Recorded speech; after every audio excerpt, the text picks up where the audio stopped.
Hello dear students, कैसे हैं। मैं आपका चंद्रमौली मौर्य सीएम सर। देखिए बच्चों, मैं आज लेकर आया हूँ आपके लिए एक खास वीडियो। आज का जो डिस्कशन मैं करने चाहता हूँ आपके साथ, टॉपिक है how to score perfect 180 marks in botany in NEET 23। इस पर मैं आपको कुछ टिप्स आज के इस वीडियो में दूंगा और आप बहुत ध्यान से इस वीडियो को देखिए, समझिए और अपने पढ़ाई में इसको इम्प्लीमेंट करने की कोशिश कीजिए। क्योंकि देखिए, जब तक चीज़ों को हम सुनते नहीं हैं, समझते नहीं हैं और सबसे बड़ी बात उसको सीरियसली इम्प्लीमेंट नहीं करते हैं, तो फिर रिजल्ट्स नहीं आते हैं। तो मेरा आपसे अनुरोध है कि आप इस वीडियो को गौर से देखिए और इसको फिर अपने पढ़ाई में इम्प्लीमेंट करने की कोशिश कीजिए। सबसे पहली बात तो ये है कि बॉटनी सब्जेक्ट, मुझे लगता है पिछले 20 सालों से मैं कोटा कोचिंग में पढ़ा रहा हूँ, ऑनलाइन में पढ़ाया, ऑफलाइन में पढ़ाया, आसान नहीं है। और लोगों ने इसके विषय में बहुत सारी गलतफहमी क्रिएट कर रखी है कि बॉटनी में कुछ समझने का होता नहीं है, रटने का होता है, सब चीज़ रट लो, आसान है, रट लो। और वो रटने के चक्कर में बच्चा बॉटनी में डरने लग जाता है। कई सारे चैप्टर्स तो ऐसे हैं, मैंने देखा है कि बच्चे मतलब उनको अवॉइड करते हैं, वो उनसे बचना चाहते हैं और एट द एंड बस वो उसको रट लेते हैं। तो कुछ बातें मैं आपको बताऊंगा जो आपको निश्चित रूप से नीट 23 में परफेक्ट 180 स्कोर करने में हेल्प करेंगी। और जो बच्चे मेरे से पढ़ते हैं उन्होंने ये किया है, करके दिखाया है, पिछले कई सारे वीडियोज़ में आपने देखा होगा, तो आप भी ये कर सकते हैं, आसान है। सबसे पहली जो बात है, इस सब्जेक्ट को हम समझें। अबाउट बॉटनी में अगर आप देखें तो पूरा सेपरेट आजकल पोर्शन आता है, बायोलॉजी के 2 पार्ट कर दिए गए हैं, जूलॉजी और बॉटनी। और उसमें 50 क्वेश्चंस आते हैं, 2 सेक्शंस में, ए और बी। तो अगर आप गौर से देखेंगे, पहले तो आप एनालाइज करें कि बॉटनी में एनसीईआरटी में क्या है, नीट में क्या क्या आता है। तो अगर मैं आपको समझाऊं तो 10 चैप्टर हैं बॉटनी के, जिनको हम क्लासिकल बॉटनी कहते हैं, जो टिपिकल बॉटनी के हैं। टिपिकल बॉटनी के हैं।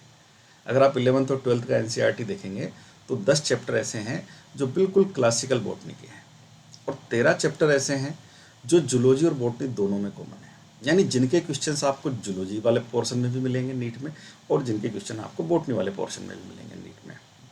कौन से चैप्टर हैं मैं बता दूं आपको। जब मैं क्लासिकल बॉटनी के चैप्टर्स की बात करता हूँ तो क्लासिकल बॉटनी के चैप्टर्स में आते हैं biological classification, plant kingdom, morphology of flowering plants, anatomy of flowering plants, transport in plant, mineral nutrition, plant growth physiology, photosynthesis higher plants, ये जिसको हम प्लांट फिजियोलॉजी भी कहते हैं, respiration in plants, sexual reproduction in flowering plants. ये 10 chapter हैं जो classical botany की हैं 11th और 12th क्लास में। और इसमें आप देखेंगे तो ज़्यादा पोर्शन आपको 11th क्लास का मिलेगा। ऐसे चैप्टर जो कॉमन है जूलॉजी और बॉटनी दोनों में, तो मैं बता दूं आपको, cell unit of life, cell division, biomolecules, living world, reproduction in organism, strategy of enhancement of food production, microbes in human welfare, ecology के 4 chapter, organism and population, ecosystem, biodiversity, environmental issue. उसके अलावा genetics के 2 chapter, principles of inheritance and variation and molecular basis of inheritance. तो ये वो 13 chapter हैं जो zoology botany दोनों में कॉमन है। आपको इनके भी क्वेश्चन बॉटनी वाले पार्ट में मिलेंगे। और ये वो चैप्टर्स हैं जो एकदम क्लासिकल बॉटनी के हैं। और मैं आपको बता दूं, ये चैप्टर आपको ज़्यादा परेशान कर रहे होते हैं। और जब आपका ये चीज़ क्लियर नहीं होता तो फिर आपको उन दूसरे चैप्टर्स में भी दिक्कत आती है। कुछ बिल्कुल बेसिक से चैप्टर होते हैं जिनको आपको समझना बहुत ज़रूरी है, जैसे सेल यूनिट ऑफ लाइफ हो गया, लिविंग वर्ल्ड हो गया, बायोमोलिक्यूल हो गया। ये कुछ इस तरह के चैप्टर हैं कि वो बहुत ही बेसिक फंडामेंटल वाले चैप्टर होते हैं। तो आपको इनका कंसेप्ट क्लियर करना बहुत ज़रूरी है और उससे फिर पूरी ही बायोलॉजी में आपको हेल्प मिल रही होती है। तो सबसे पहली चीज़ तो ये आपको क्लियर हो गई होगी कि क्लासिकल बॉटनी के कौन से चैप्टर हैं और ऐसे चैप्टर्स जो जूलॉजी और बॉटनी दोनों में आते हैं। तो अब हमको क्या करना है। देखिए, एक चीज़ जो मैं इतने 20 वर्षों से अनुभव करता आ रहा हूँ, जो बच्चों को सबसे ज़्यादा परेशान करता है कि साहब, किस सर आप उन चैप्टर्स के नाम बता दीजिए जिनसे ज़्यादा क्वेश्चन आते हैं। एक तो मैं बता दूं आपको, मेरा एनालिसिस है, हर चैप्टर से क्वेश्चन आता है बायोलॉजी में। एनसीईआरटी के हर चैप्टर से क्वेश्चन आता है, एटलीस्ट एक क्वेश्चन आपको हर चैप्टर से मिलेगा। आप मानकर चलिए 38 चैप्टर्स हैं 11th और 12th मिला करके, हर चैप्टर से एक क्वेश्चन आते हैं। कुछ चैप्टर्स ऐसे हैं जिनमें 2 या 3 क्वेश्चन आते हैं, कभी कभी 2 भी आ जाते हैं, एक ही चैप्टर से 3 भी आ जाते हैं, कभी कभी 4 भी आ जाते हैं और कभी कभी एक भी नहीं आता। लेकिन कुछ ऐसे चैप्टर हैं जो बहुत इंपॉर्टेंट हैं और जिनसे 2 या 3 क्वेश्चंस आते हैं। तो मैं आपको बता दूं वो चैप्टर्स कौन से हैं जिनसे 2 या 3 क्वेश्चन, अगर मैं पिछले 4-5 सालों का एनालिसिस आपको बताऊं तो जिसमें 2 या 3 क्वेश्चंस आते हैं। जैसे एनाटॉमी ऑफ फ्लावरिंग प्लांट्स, अभी नीट 22 में आप देखिए 2 क्वेश्चन थे या 3 क्वेश्चन थे इस पार्ट से। जैसे sexual reproduction in flowering plant 2 या 3 क्वेश्चन आते हैं। फोटोसिंथेसिस से आप मानकर चलिए 2 या 3 या 4 भी क्वेश्चन आ सकते हैं। सेल रेस्पायरेशन से 2 क्वेश्चन 3 क्वेश्चन तो आते ही हैं। ये ऐसे चैप्टर्स हैं जिनसे 2 या 3 क्वेश्चन आपको मिलेंगे ही सही, और इनके क्वेश्चंस आपको है ना उधर जूलॉजी वाले पोर्शन में मिल जाएंगे। जैसे अगर मैं आपको बताऊं ऐसा चैप्टर जिससे सबसे ज़्यादा क्वेश्चन आजकल आ रहे हैं, नीट 21 में 7 क्वेश्चन थे जूलॉजी और बॉटनी मिला करके, cell unit of life and cell cycle cell division. ये ऐसे चैप्टर हैं जिनके 2 या 3 क्वेश्चन थे और 7 क्वेश्चन थे। तो कहने का मतलब ये है कि ऐसे चैप्टर्स पर थोड़ा हमको ज़्यादा फोकस करना होता है जिनसे 2 या 3 क्वेश्चन आ रहे होते हैं, ठीक है। तो इनको थोड़ा सा आप ज़्यादा सीरियसली लें, लेकिन एक चीज़ ये याद रखिए कि क्वेश्चन हर चैप्टर से आता है। ये मत भूल जाइए कि इस चैप्टर से कोई क्वेश्चन नहीं आएगा, हर चैप्टर से कोई ना कोई क्वेश्चन आता ही है। तो आप हर चैप्टर को ठीक से पढ़ें, ठीक है। तीसरी इंपॉर्टेंट बात जो आपको ध्यान में देने की वो ये है कि एनसीईआरटी ही की है। मैं कहता हूँ एनसीईआरटी सबकी माता है। अगर आप बायोलॉजी में जूलॉजी प्लस बॉटनी मिला करके 360 आउट ऑफ 360 लाना चाहते हैं तो आप एनसीईआरटी को ही पढ़िए, बिल्कुल भी मत भटकिए। और मैं देखता हूँ दुनिया भर के मॉड्यूल्स होते हैं और बहुत सारा मार्केट में कंटेंट अवेलेबल है जिसमें बहुत सारी इररिलेवेंट चीज़ें हैं। कई बार कई एनालिस्ट होते हैं जो इस तरीके से कह रहे होते हैं कि 20% पार्ट आउट ऑफ एनसीईआरटी आया है, 30% पार्ट आउट ऑफ एनसीईआरटी आया है। मुझे ऐसा लगता है कुछ भी एनसीईआरटी के बाहर आता ही नहीं। बस एनसीईआरटी को आप समझ लो। एनसीईआरटी को अगर आपने ठीक से समझा है ना तो आपको ये समझ में आएगा कि सब कुछ एनसीईआरटी से आया है। क्योंकि एनसीईआरटी है ना सीधी भाषा में बात नहीं करती। एनसीईआरटी जो है ना छुपी हुई लैंग्वेज में बात करती है। एनसीईआरटी जिसको बोलते हैं ना एक फीलिंग को समझना होगा आपको। उसके जो शब्द होते हैं ना, शब्दों से ज़्यादा उसकी भावनाओं को समझना होता है एनसीईआरटी को। और एनसीईआरटी पढ़ने का अपना एक तरीका है। ये जो हम लाइन टू लाइन एनसीईआरटी को रटते रहिए 10 साल तक कुछ नहीं होना। रटने से कुछ भी नहीं होता। बहुत ही कंसेप्चुअल बुक है। मुझे लगता है कि अगर 11th-12th के स्टैंडर्ड पर कोई सबसे ज़्यादा कंसेप्चुअल कोई बुक है, टेक्स्ट बुक है, तो वो एनसीईआरटी है। अरे जिसने एनसीईआरटी को समझ लिया तो आईएएस का एग्जाम तक जो तैयारी कर रहे होते हैं वो भी एनसीईआरटी की पढ़ाई कर रहे होते हैं। क्योंकि एनसीईआरटी बहुत ही कंसेप्चुअल किताब है और इसलिए आप बिल्कुल भी डिविएट ना हो। ज़्यादातर बच्चे क्या होता है डिविएट हो जाते हैं, वो एनसीईआरटी को छोड़ देते हैं क्योंकि वो उन्होंने कोई टेस्ट सीरीज ज्वाइन कर रखी होती है तो उसमें जो क्वेश्चन आ रहे होते हैं वो एनसीईआरटी से नहीं आ रहे होते हैं, इररिलेवेंट क्वेश्चन होते हैं, उनके मार्क्स कम हो जाते हैं, अपने आप को हतोत्साहित सा महसूस करते हैं। तो फिर यहाँ पर ये चीज़ काम है। मैं आपको बिल्कुल सरल भाषा में कह रहा हूँ कि एनसीईआरटी को पकड़ के रखिए। एनसीईआरटी को पकड़ के रखने का मतलब ये नहीं कि आप उसको रटने लग जाएं। आप उसका जो मतलब है उसको समझिए और फिर मन से उसको लिख करके देखिए। अगर आप ये करेंगे ना तो 360 आउट ऑफ 360 बायोलॉजी में कहीं नहीं गए, बॉटनी में परफेक्ट 180 कहीं नहीं गया।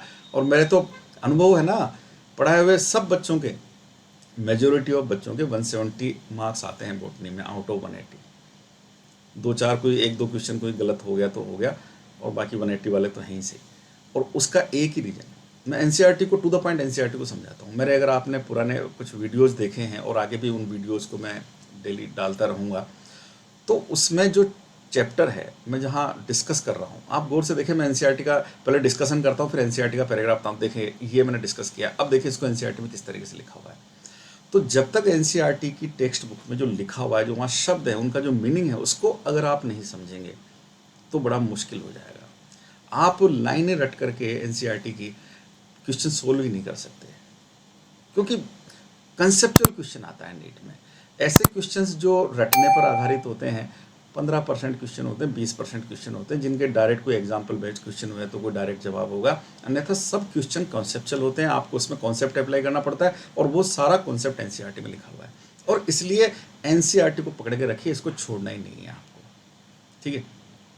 अगला जो टिप्स है वो ये है कि आपको एनसीईआरटी की थ्योरी के साथ साथ एनसीईआरटी जो एग्जाम्पलर बुक है वो आपको सोल्व करनी है।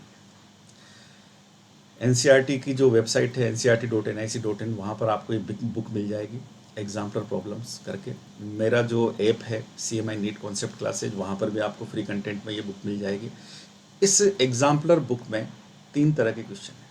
ऑब्जेक्टिव क्वेश्चंस हैं, फिर नॉन ऑब्जेक्टिव क्वेश्चंस में very short answer type question है, शॉर्ट आंसर टाइप क्वेश्चन है, लॉन्ग आंसर टाइप क्वेश्चन। मैं आपको कहता हूँ कि बायोलॉजी में एनसीईआरटी एग्जाम्पलर के ऑब्जेक्टिव क्वेश्चंस भी सोल्व कीजिए, जो very short answer type question है वो भी सोल्व कीजिए, और जो शॉर्ट आंसर टाइप क्वेश्चन है वो भी सोल्व कीजिए। बोर्ड्स वालों को तो खैर वो करनी ही होते हैं, लेकिन नीट में भी ये मेरा अनुभव है, मैंने देखा है कि एग्जाम्पलर में जो नॉन ऑब्जेक्टिव क्वेश्चन है, वेरी शॉर्ट आंसर या शॉर्ट आंसर टाइप का क्वेश्चन है ना, वो क्वेश्चन ऑब्जेक्टिव क्वेश्चन बनकर नीट के एग्जाम में आ जाता है।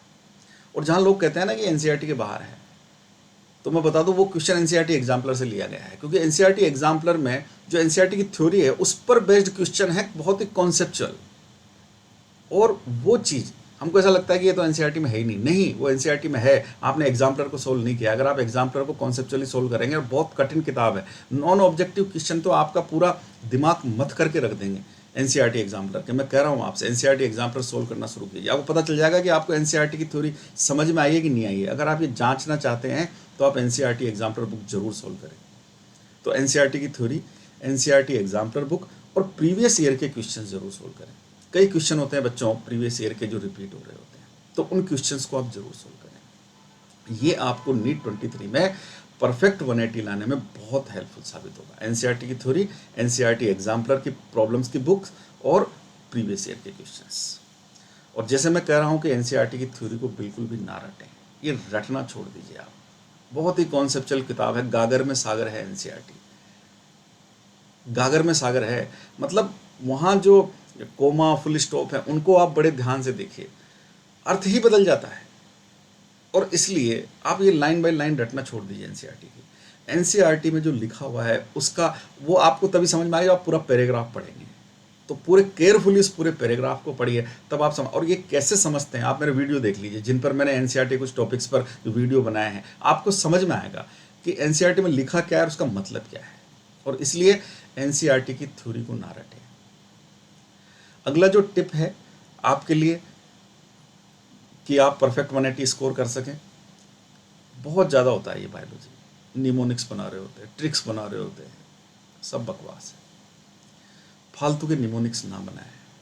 मतलब इतने निमोनिक्स बना रहे होते हैं, खास करके मॉर्फोलॉजी में, बायोलॉजिकल क्लासिफिकेशन में, प्लांट किंगडम में एग्जाम्पल्स के इतने निमोनिक्स बना रहे होते हैं कि फिर निमोनिक्स को याद करने के लिए निमोनिक्स बनाने होते हैं, और फिर हम ये भी भूल जाते हैं कि कौन सा निमोनिक्स किस चीज़ के लिए था। यह आपको फालतू कन्फ्यूज कर रहे हैं। तो फिर बच्चों के मन में आता है कि सर एग्जाम्पल कैसे याद रखें, एग्जाम्पल्स कैसे याद रखें, निमोनिक्स से नहीं याद होंगे तो फिर कैसे याद होंगे। देखो भाई साहब, एक मैं अपने अनुभव के आधार पर बता रहा हूँ। निश्चित रूप से बोटेनी में आपको कुछ एग्जाम्पल्स याद रखने होते हैं कि साहब क्लोरोफाइसी के मेंबर कौन है, कि साहब यूनिसेलुलर अलगी में क्लोरेला आता है, क्लेमाइडोमोनास आता है, स्टेबुलेरिया आता है, कॉलोनियल अलगी में वोल्वोक्स आता है, फिलामेंटस अलगी में यूलोथ्रिक्स आता है, स्पायरोगैरा आता है ना। तो ये कैसे याद रखें। आप निमोनिक्स बनाओगे ना, ऐसे हर किसी के निमोनिक्स बनाने लग गए तो उलझ जाओगे। फिर निमोनिक्स को याद करने के लिए निमोनिक्स बनाना पड़ेगा, फिर उसको याद रखने के लिए अलग से निमोनिक्स बनाने पड़ेंगे। सरल भाषा में समझा देता हूँ कि एग्जाम्पल्स कैसे याद रखें। आप अपने पेरेंट्स का नाम याद करते हो गया लिख लिख करके, आप अपने दोस्त का नाम याद रखते हो गया, आप उसको जानते हो, जिसको जानते हो, पहचानते हो, आपका भाई है, बहन है, पेरेंट्स हैं, दोस्त हैं, तो उनके नाम को थोड़ी रटते हो आप कि मेरे दोस्त का नाम राकेश है, मेरे दोस्त का नाम राकेश है। जानते हो ना, तो बस जान पहचान करना सीख लो। और जान पहचान करने का तरीका क्या है? पहली बात तो जो भी एग्जाम्पल्स एनसीईआरटी में दिए हुए हैं, चाहे वो मॉर्फोलॉजी में हो, चाहे वो बायोलॉजिकल क्लासिफिकेशन में हो, चाहे वो एनाटॉमी में हो, सबके डायग्राम्स दिए हुए हैं। तो थोड़ा डायग्राम्स को समझें, थोड़ा डायग्राम से दोस्ती करें। मान लो किसी चीज़ का डायग्राम नहीं दिया हुआ, आजकल आप सब लोग सब इतने सब इंटरनेट है, सब यूज करते हैं गूगल पे आप सर्च कर लीजिए डायग्राम, गूगल पे आपको प्लांट का ही फोटो मिल जाएगा। तो आप प्लांट से दोस्ती कीजिए, आप वो जो एग्जाम्पल्स हैं ऑर्गेनिजम्स के, स्पीसीज के, उन स्पीसीज से दोस्ती कीजिए। और 2-3 बार जब आप उस एग्जाम्पल को डायग्राम के रूप में अपने दिमाग में जब ले आएंगे तो वो अपने आप याद हो जाएगा।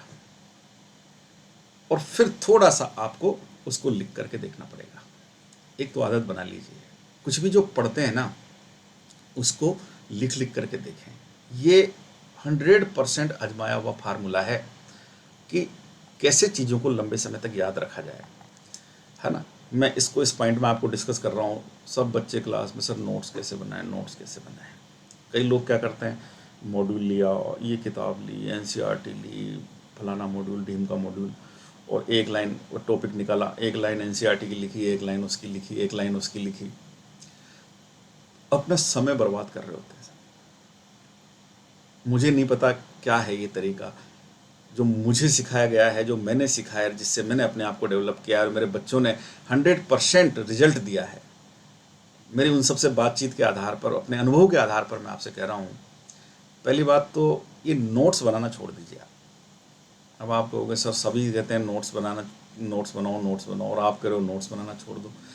मैं सच कह रहा हूँ आपसे, देखो तरीका क्या होता है। नोट्स कह सकते हो आप उसको, जो मैं कह रहा हूँ उसको, लेकिन तरीका क्या होता है। तरीका ये होता है बच्चों की, जो भी चीज़ आपने पढ़ी है, समझी है, चाहे ऑनलाइन क्लास में, चाहे ऑफलाइन क्लास में, या कोई यूट्यूब का वीडियो देख करके आपने कोई चीज़ समझा, तो आपको समझ में आया ना दिमाग में।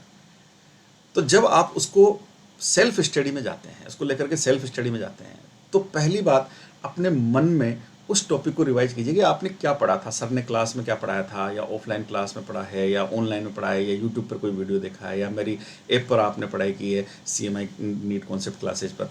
तो उसको मन में 10 मिनट में रिवाइज कीजिए, और जब आप उसको मन में रिवाइज कर लेते तो आपको समझ में आ जाता है कि मैंने ये चीज़ को समझा है। इस टॉपिक में ये कंसेप्ट था कि भाई फोटोसिंथेसिस है, फोटोसिंथेसिस क्लोरोप्लास्ट में होता है, क्लोरोप्लास्ट में लाइट रिएक्शन होती है, डार्क रिएक्शन, लाइट रिएक्शन यहाँ होती है, डार्क रिएक्शन यहाँ होती है, लाइट रिएक्शन 2 तरह की होती है, cyclic ETS, non cyclic ETS। एक खाका बन जाता है।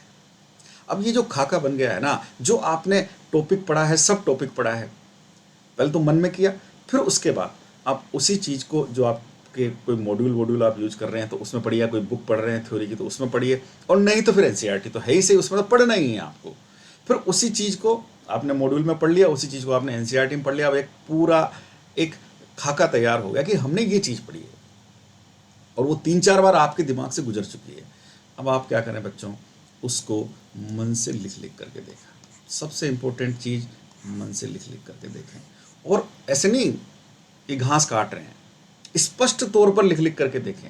जो भी आपने पढ़ा है उसको मन से लिख करके देखें। हो सकता है कोई चीज़ मिस हो जाए, तो खोल लीजिए एनसीईआरटी, कौन सी चीज़ मिस हुई, या खोल लीजिए मॉड्यूल जिसको भी आप पढ़ रहे हैं, कौन सी चीज़ मिस हुई, लेकिन स्पष्ट तौर पर मन से लिख करके देखें। और मैं बता रहा हूँ आपको 100% एश्योरेंस के साथ, अगर आपने ये मन से लिख करके देख लिया तो आप मानकर चलिए कि आप 4 महीने बाद भी, जब ये जो आपने लिखा था फेयर कॉपी में, मन से लिखा था, इसको पन्ने पलट करके देखेंगे, आपको वो चैप्टर पूरा का पूरा 10 मिनट में पूरा आपको सब कुछ याद आ जाएगा, एज इट इज, जैसे वो आपको सर ने पढ़ाया था क्लास में उसकी तरह। 100% जो है आजमाया हुआ फार्मूला है।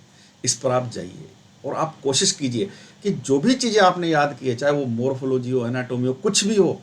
कई बच्चों ने बायोलॉजी को ऐसे नैतिक शिक्षा समझ रखा है, कहानी की किताब समझ रखा है, पंचतंत्र की कहानियाँ ऐसे पढ़ी, हाँ हाँ हाँ हाँ हाँ हाँ, किताब पढ़ी, हाँ हाँ हाँ। अरे ऐसे नहीं होता है यार, साइंस है, लॉजिक होता है, और लॉजिक आपके दिमाग में जाता है, आपके दिमाग में वो चीज़ समझ में आती है, और जब वो चीज़ समझ में आती है तो दिमाग लंबे समय तक याद रख पाए उसको, फिर आपको लिख लिख करके देखना ही होता है। आजमा करके देखिए, 1 महीने के अंदर आपको इम्प्रूव ना हो जाए, 1 महीने के अंदर, मैं गारंटी के साथ कह रहा हूँ, फिर आप परफेक्ट 180 स्कोर करेंगे बॉटनी में, बायोलॉजी में पूरा 360 लेके आएंगे। ये आजमाया हुआ फार्मूला है। दूसरा, टेस्ट में क्वेश्चंस को कैसे अटेम्प्ट करें। आपने कोई टेस्ट सीरीज ज्वाइन कर रखी है, कोचिंग करते हैं तो वहाँ कोई टेस्ट होते होंगे या फिर ऑनलाइन कोई टेस्ट सीरीज है। मैं इस पर एक पूरा वीडियो बनाऊंगा कि पेपर अटेम्प्टिंग स्ट्रेटजी, आप किस तरीके से टेस्ट पेपर को अटेम्प्ट करें। अभी मैं 2 छोटे छोटे से टिप्स दे रहा हूँ कि जब भी आप पेपर सोल्व करते हैं बायोलॉजी का, एक तो ज़्यादातर जो बच्चे सिली मिस्टेक कर रहे थे, वो सिली मिस्टेक पता है क्या होती है, वो यही होती है, आप जानते हैं कि आप क्वेश्चन की लैंग्वेज को ठीक से ही नहीं पढ़ते हैं, ना तो आपने क्वेश्चन की लैंग्वेज को ठीक से पढ़ा है, और इसलिए जब आपने उसको ठीक से पढ़ा नहीं है तो आपने उसको ठीक से समझा नहीं है, और फिर आपने नहीं उसके 4 ऑप्शन ठीक से पढ़े हैं। तो एक तो आदत बना लीजिए, ये शुरुआत में चाहिए होता है, बाद में अपने आप स्पीड बढ़ जाएगी। लेकिन आप जब शुरू कर रहे हैं ना, तो बायोलॉजी के क्वेश्चन को भी उतना ही सीरियसली लें जितना फिजिक्स केमिस्ट्री के क्वेश्चन को लेते हैं। और ख़ास करके नीट का आप पेपर उठा के देखिए, मैं आपको अनुभव बताता हूँ कि नीट का जो पेपर होता है बायोलॉजी का, 3 घंटे में वहाँ बच्चे बैठ करके जब सोल्व कर रहे होते हैं, क्योंकि टाइम का प्रेशर रहता है, वो क्वेश्चन जो वहाँ उन्होंने पढ़ा था बायोलॉजी के पेपर में, और फिर उसको उनको लगता है कि मैंने सही किया है, जब वो पेपर तुरंत उसके बाद जब घर आते हैं और उस पेपर को देखते हैं, तो फिर वो, अरे यार ये मैंने क्या कर दिया, इस क्वेश्चन में तो कुछ और पूछ रहा था, मैंने तो कुछ और सोच के जवाब दे दिया। ये पता क्यों हो रहा होता है? उस टाइम के प्रेशर में हम न तो उस क्वेश्चन की लैंग्वेज को ठीक से पढ़ पा रहे हैं, नहीं उसको ठीक से समझ पा रहे हैं। और आपने भी अनुभव किया है, जिन्होंने भी नीट दिया होगा ना, तो जो क्वेश्चन आपको लग रहा था कि वहाँ सही मैंने किया है, जब आपने घर आकर उस पेपर को देखा तो पता चला आपने वो गलत कर दिया। और पता है वो क्यों हुआ? क्योंकि आपने उस टाइम के प्रेशर में ना तो उस क्वेश्चन की लैंग्वेज को ठीक से पढ़ा, नहीं उस क्वेश्चन के 4 ऑप्शन को ठीक से समझा, और इसलिए आपने गलती कर दी। एक और गलती बायोलॉजी में जो अक्सर होती है वो ये होती है कि हम पूर्वाग्रह से ग्रसित रहते हैं साहब। ये पूर्वाग्रह से ग्रसित रहना छोड़ दीजिए। पूर्वाग्रह से ग्रसित होने का मतलब ये है कि क्वेश्चन जो देखते हैं ना, तो हम पहले से सोच लें तो वही क्वेश्चन है, अच्छा ये तो वही क्वेश्चन है जो मैंने सोल्व किया था। अरे भाई ये वो नहीं है, कुछ और है। हर क्वेश्चन नया क्वेश्चन मान करके सोल्व कीजिए, है ना। अगर आपको यूँ लगता है कि ये वही, अच्छा ये तो वही वो मैंने पढ़ा था ना किताब में, वही वाला क्वेश्चन है, ये दिमाग से निकालिए। हर क्वेश्चन को एक नए क्वेश्चन की तरह सोल्व कीजिए। क्वेश्चन की प्रैक्टिस आपको बढ़ानी पड़ेगी। क्वेश्चन प्रैक्टिस बढ़ाने के लिए मैं आपको एक सजेशन दे सकता हूँ। मेरी एक टेस्ट सीरीज है, ऑनलाइन टेस्ट सीरीज है, 2 अक्टूबर से शुरू हो रही है। मेरा अपना एक ऐप है, गूगल प्ले स्टोर से इसको आप डाउनलोड कर सकते हैं, और वहाँ पर हमने एक ऑनलाइन टेस्ट सीरीज की है बॉटनी के लिए, परख नीट 23 एस्पिरेंट्स के लिए है। बहुत ही ज़बरदस्त टेस्ट सीरीज है, इसमें टोटल क्वेश्चन एनसीईआरटी बेस्ड होंगे, नीट के पैटर्न पर क्वेश्चंस होंगे, वही सेक्शन ए सेक्शन बी। और आपको जो आपने पढ़ा है एनसीईआरटी का, जो थ्योरी आपने पढ़ा, उसको अगर आप सीरियसली रिवाइज करना चाहते हैं तो आपके लिए एक बहुत ही बेहतरीन विकल्प जो है ये परख टेस्ट सीरीज जो है हमारी आपके लिए साबित होगी। इसका डिस्क्रिप्शन, आपको चैनल के डिस्क्रिप्शन में जो है इसका आपको लिंक मिल जाएगा, आप जा कर के इसको देख सकते हैं और इसको परचेज कर सकते हैं। और इसके साथ साथ एक और टेस्ट सीरीज है हमारी परख, जिसमें हम बॉटनी प्लस फिजिक्स का टेस्ट लेते हैं। ऑनलाइन टेस्ट है, बाकायदा दोनों का शेड्यूल है, आप इसको भी देख सकते हैं। रही बात एक लाइन में, अगर मैं आपसे कहूँ कि नीट में सफलता का सूत्र क्या है बच्चों, किसी भी कॉम्पिटिटिव एग्जाम में सफलता का सूत्र ये है, जो मैं हमेशा कहता हूँ बच्चों से, कम पढ़ें, अच्छा पढ़ें और बार बार पढ़ें। इस चीज़ को समझ लीजिए आप। कम पढ़ें, अच्छा पढ़ें और बार बार पढ़ें। कम पढ़ें मतलब बहुत सारी किताबें मत पढ़िए, टू द पॉइंट एनसीईआरटी पर फोकस्ड रहिए। थ्योरी के लिए आप एनसीईआरटी पर फोकस्ड रहिए, एनसीईआरटी को समझ लिया बहुत है। अच्छा पढ़ें, ये अच्छा पढ़ेगा मतलब क्या है? अच्छा पढ़ेगा मतलब है कि जो आपने पढ़ा है वो आपको ठीक से समझ में भी आया है कि नहीं आया है, वो आपने कंसेप्चुअली समझा है कि नहीं समझा है, लॉजिकली आपने समझा है कि नहीं समझा है। This is the meaning of अच्छा पढ़ें और बार बार पढ़ें। जो भी आपने पढ़ा है उसको आप रिवाइज करते रहें। एग्ज़ाम के पहले बायोलॉजी का कम से कम, नीट 23 के पहले 4 से 5 बार रिवीजन होना ज़रूरी है, अगर आप 360 आउट ऑफ 360 बॉटनी में परफेक्ट 180 स्कोर करना चाहते हैं तो। एग्ज़ाम के पहले 5 बार रिवीजन होना ज़रूरी है। मैं बता दूं बच्चों आपको, काम वही आता है, कितना ही अच्छा पढ़ लीजिए, कहीं भी पढ़ लीजिए, किसी भी कोचिंग में पढ़ लीजिए, काम क्या आएगा? काम वो आएगा जो आपने रिवाइज किया है। जो आपने रिवाइज किया है वही आपके काम आएगा, उसी से आपके क्वेश्चन सॉल्व होने वाले हैं, ये मैं बता दूंगा। और इसलिए इस ब्रह्मास्त्र को अच्छे से अपने मन में फिक्स कर लीजिए, अगर आप कॉम्पिटिटिव एग्ज़ाम में सफल होना चाहते हैं। कम पढ़ें, अच्छा पढ़ें, बार बार पढ़ें। बायोलॉजी को कंसेप्चुअली कैसे समझा जाता है, कैसे पढ़ा जाता है, आप हमारी ऐप डाउनलोड कर सकते हैं। CMI नीट कॉन्सेप्ट क्लासेस के नाम से प्ले स्टोर पर अवेलेबल है, डिस्क्रिप्शन में आपको लिंक मिल जाएगा उसका। मैं यहाँ यूट्यूब पर, हमारा चैनल है नीट ब्रह्मास्त्र, कई सारे वीडियो डालता रहता हूँ एनसीईआरटी के टॉपिक्स के, उनको भी आप देखिए और केयरफुली देखिए। देखो चीज़ों को अगर आप समझना चाहते हैं ना, चाहे वो कोई यूट्यूब का वीडियो हो, चाहे वो कोई ऑफलाइन की क्लास हो, चाहे वो कोई ऑनलाइन की क्लास हो, देखो कॉन्सेंट्रेट करके आपको चीज़ों को देखना पड़ेगा। और जब आप चीज़ों को देखेंगे, ठीक से समझेंगे, फिर एनसीईआरटी में उसको पढ़ेंगे, तो ही आपकी चीज़ें क्लियर होंगी और तो ही आपको जो है सफलता मिल पाएगी। और इसलिए बच्चों, ये जो मैंने कुछ टिप्स आपको दिए हैं, इन टिप्स पर आप ध्यान दीजिए और निश्चित रूप से आपको सफलता मिलेगी। आप नीट 23 में परफेक्ट 180 का स्कोर कर पाएंगे, जैसे कि मेरे दूसरे स्टूडेंट्स भी कर पाए हैं। और फर्दर ये जो वीडियोस हैं मेरे, जो मैं कंटिन्यूस आपको यहाँ यूट्यूब चैनल पर डालता रहूँगा, उनको आप देखते रहिए, इससे भी आपको काफ़ी हेल्प मिलेगी अपना स्कोर बूस्टअप करने के लिए। बहुत बहुत धन्यवाद।